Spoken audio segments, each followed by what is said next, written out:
Alors bonjour et voici la présentation de Stanford Prison Experiment.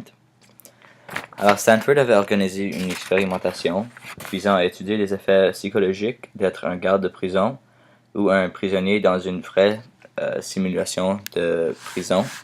Alors ils avaient 9 prisonniers et 9 gardes volontaires qui travaillaient des changements. Alors les gardes travaillaient par 3. Le projet avait été commencé du 14 août au 20 août 1971 et était fondé par le Bureau des recherches navales, car ils étaient intéressés à connaître la raison de conflits entre les gardes militaires et les prisonniers. Alors 25 étudiants masculins ont été choisis au hasard pour participer à cette étude et ont été répartis au hasard entre gardes et prisonniers. Chaque prisonnier avait été arrêté à leur maison pour le vol à main armée et ils avaient même pris des photos, des mugshots. Les gardes avaient été donnés des uniformes avec des bâtons et les prisonniers presque comme des robes d'hôpital pour ajouter de l'humiliation à leur expérimentation.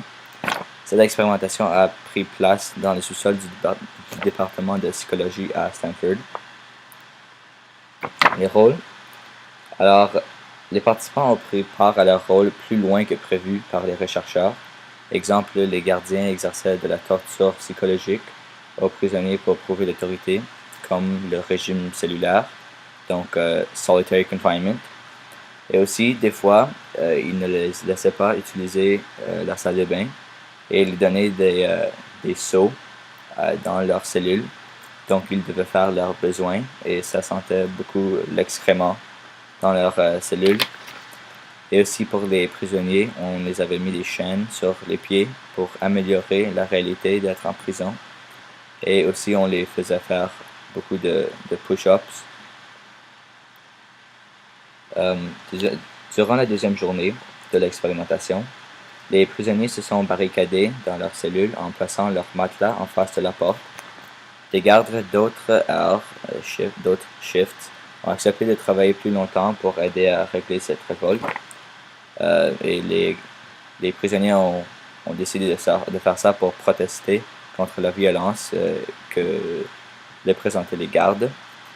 Et ce que les gardes ont fait, c'est qu'ils avaient pris des hoses de feu et ont commencé à les projeter dans leurs cellules et ça a marché. Le plan. Alors, les gardes ont créé un moyen de briser l'alliance entre prisonniers. Alors, ils ont créé une cellule de privilège où les prisonniers étaient autorisés à se brosser les dents et se laver et avaient le droit à plus de nourriture. La première fois qu'ils ont fait ça, ils avaient 2 prisonniers, mais ces prisonniers ne mangeaient pas la nourriture supplémentaire afin de prouver leur loyauté avec les autres. Donc, le plan, ça n'a pas vraiment marché car ils sont quand même restés loyaux. Prisonnier numéro 8612. Moins de 36 heures après le début de l'expérience, prisonnier numéro 8612 a commencé à avoir des problèmes psychologiques dont il pleurait, il criait et avait beaucoup de rage, etc. Et donc, il devait le libérer parce qu'il devenait de plus en plus pire. Rumeur.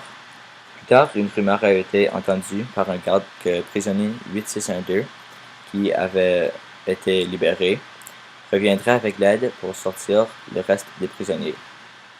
Alors les gardes ont tenu une réunion pour trouver une façon de contrôler et de déjouer le plan.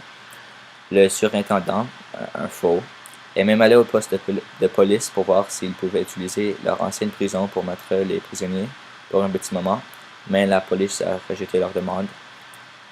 Donc à la place, ils ont déplacé la prison au 5e étage et une personne allait attendre en bas, prêt à affronter prisonnier 8612 et lui dire que l'expérimentation était terminée.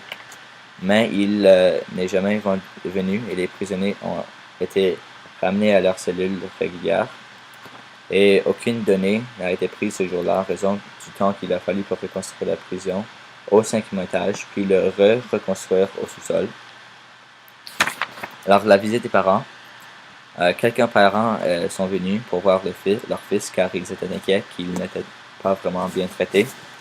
Donc les gardes ont nettoyé leurs cellules, les prisonniers, et leur ont donné plus de nourriture, comme si on les traitait bien. Et une famille est même venue parler au surintendant. C'était une mère et un père, et la mère était inquiète que le fils n'était pas très bien traité. Donc ils ont parlé pour un petit temps, et le surintendant a ensuite demandé au père s'il pensait que son fils était assez fort pour cette expérimentation. Et le père a répondu fièrement que oui, son fils était très fort et qu'il n'aurait pas de problème pour cette expérimentation. Donc, le père a ensuite convaincu la mère de partir car ce n'était pas un problème pour leur fils qui était assez fort. Donc, en fin de compte, l'expérimentation avait été finie après 6 jours car les prisonniers ne pouvaient plus en prendre et 2 des prisonniers sont partis après 2 jours. Et les gardes étaient fâchés de cette décision car ils aimaient leur rôle. Ce qu'on a trouvé, même si l'expérimentation n'avait pas vraiment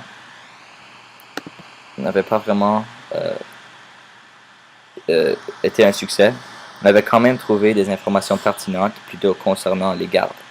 On avait trouvé que quand on met dans une position d'autorité, les gardes se trouvaient être plus violents, même s'ils ne l'étaient pas du tout en vraie vie. Peut-être ça explique pourquoi même dans l'armée, quand on est dans une position de pouvoir, on est plus violent. Et je crois que ça, c'est la réponse que le département naval des États-Unis cherchait quand ils avaient même payé pour cette expérimentation.